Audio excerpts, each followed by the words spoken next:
last week, a news conference was held in Afghanistan. Led by President Hamid Karzai, he showed photographs to Afghani villagers of photos of dead Afghani civilians, including both adults and children. However, these photographs were actually from 4 years ago, and they have been promoted on a Taliban website. If this seems strange, it's because it is. And it's highlighting growing tensions between Afghanistan and the United States. Now, while many shaky things happened between the two countries when we entered the war, it's ultimately been heralded as a success for the United States. However, just in the past year, it seems that tensions between the two countries have been growing. The LA Times of February 9th, 2014 explains that this is the type of heavy-handed propaganda that the United States has seen from the Taliban multiple times in the past. And ultimately, it's a sign of growing tensions between the two nations. Now, the United States has relied on Afghanistan as a cornerstone within the Middle East after our success. But considering that we have been relying on them as an ally, we must ask today's question. Having won the war in Afghanistan, how compelling is the argument that over the last 6 months, the U.S. is losing the peace? And unfortunately, it's quite compelling, because the U.S. is simply losing its grasp on Afghanistan. We can understand this for 3 reasons. First, because the relationship of the Obama administration and President Karzai is rocky.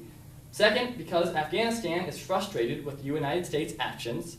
And finally, because the U.S. has less control over Afghani domestic issues. To begin, we can see that the argument that we've begun losing the peace in Afghanistan is quite compelling because the relationships between the Obama administration and President Karzai has been rocky. Now, at the heart of these tensions is a peace deal, actually. Now, for some time now, the United States has been pressing Karzai to sign a peace deal in regards to once we essentially take out most of our troops come the end of 2014. Now, Karzai said again and again that he will not sign this peace deal. But recently, that attitude changed. The Washington Post, February 9th, 2014, notes that this security deal was for a post-2014 American military presence. And Karzai just recently said that he would sign it. However, he didn't tell America. He told Germany's foreign minister. Essentially, America heard it through a second source. And this is just another highlight of the tensions growing between our the two nations. There's not a solid line of communication right now, and this is a sign of growing tensions. Now, the BBC of February 13th, 2014 notes that this pact is linked to security, stability, economy, health, and education within Afghanistan come the end of 2014 when we likely withdraw most of our troops. However, but ultimately, what we can see with this is that the relationship between the Obama administration and President Karzai is rocky because while Karzai has stated he will sign it, he never told America directly. And I'm not the only one skeptical. Obama administration and officials have stated that they still do not believe he's going to sign it, even though he has said he will. So right now, we can see that the relationship is simply too rocky, and right now, we're beginning to lose our grasp within the region. So now we've understood this, we can see how Afghanistan is frustrated with United States actions. Now, ultimately, the Christian Science Monitor of February 14th, 2014 explains that Karzai has held back on signing this peace deal because he is frustrated with many things the United States has done. He was not signing it to demonstrate to us that he was unhappy with things like the civilian casualties that resulted within the war, as well as some of the peace negotiations occurring between the Taliban and the United States. Recently, the U.S. has been reaching out to the Taliban to try and establish peace, and the Afghanistani government, as well as the Taliban, don't exactly get along. So this has caused tension between Afghanistan and Obama, and this has continued tensions between the two. The Washington Post of February 9th, 2014 explains that Karzai has recently stated that he is not happy with Obama's plan to exit the country so soon. He stated that if they leave as is planned now, the Taliban will gain significant ground. So essentially, Obama and Karzai right now are just not meeting ends with each other. They're kind of like a high school relationship. They really wanted it to work, but they've begun talking behind each other's backs. Plus, the United States would be a terrible girlfriend. But we can see that right now, Afghanistan is frustrated with many of the actions of the United States, specifically President Obama. And until these frustrations can be addressed, tensions will continue between the two nations. But finally, we can see how the argument that we're losing peace in the region is quite compelling because the U.S. has less control over Afghanistani domestic issues. Now, immediately after our win in the country, we had a lot of control in the region and a lot of influence with what was happening, even with the most minute of domestic issues. However, Afghanistan has slowly begun pulling away as they begun strengthening as a country. The previously cited Christian Science Monitor of February 14, 2014 explains that Karzai has stated that the U.S. needs to stop harassing Afghanistani officials over the exercise of their authority over domestic issues. Essentially, Karzai is not happy with Obama trying to push for certain agendas within the country. More specifically, currently, Afghanistan released 65 prisoners just last week from their prisons. Now, the Obama administration came out saying they were not happy with this because they say many of those prisoners had killed American forces as well as other Western troops, Western forces as well. So we can see that the United States has been trying to exercise its influence, specifically with domestic issues that affect the United States. However, Karzai stated that he does not believe that the prisoners released had anything to do with America, and that he's essentially going to run his country how he's going to.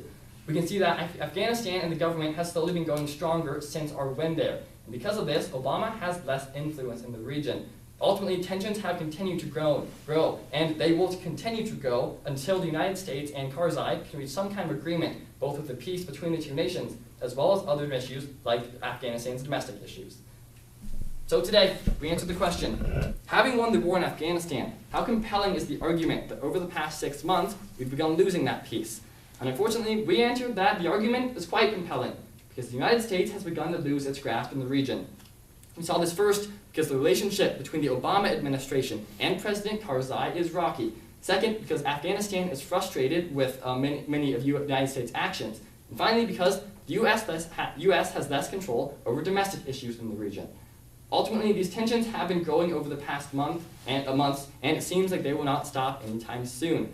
But Obama is going to likely focus on these relationships, because if our relationship with Afghanistan goes awry, then we'll just have another issue in the Middle East on an already full plate.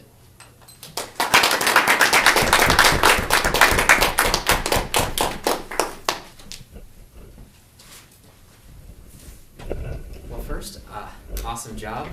It's usually when we do this, we don't have an audience. This is kind of different. I'll go easy on you. Well, first, in just a few months, Afghanistan is going to have elections, and Karzai is actually out. Do you think we'll have a chance to actually sign the security pact once we have a new Afghani president? Absolutely. Some of the candidates for president have actually stated that they would sign the contract if they were elected. So likely, if a pro-U.S. President were to be elected, then I think that could significantly alter the relationship between the two countries.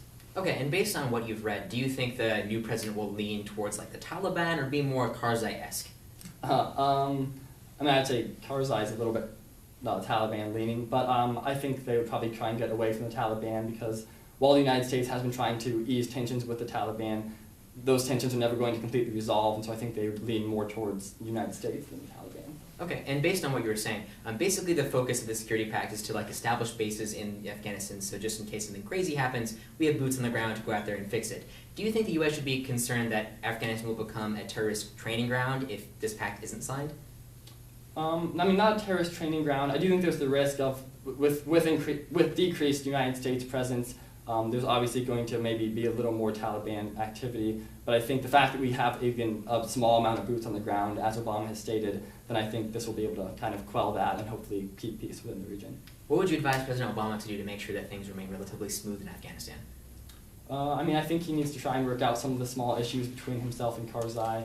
And again, if he can kind of jump on and try and get a candidate, like if he can try and talk to a candidate that would support the United States and our efforts to keep a small amount of boots on the ground while still trying to peacefully transition out, then I think that would be what he should do to try and ensure a peaceful transition. And also, how concerned should the Obama administration be about the 65 prisoners who were released a couple of weeks ago? I don't think it's a huge issue. I mean, when it comes down to it, it's 65 prisoners, and the whole scope of Afghanistan and the United States, I don't think it's going to be a major diplomatic situation. So. Okay. And based on what you've read, how long do you think we'll be in Afghanistan? I mean, like with other countries, I think we'll always have maybe this, for at least the next 10 or more years, have a small presence there. But again, hopefully we're going to be able to wean off and get them to a more stable state. So. All right, that's all that I have. Thank you so much. Thanks.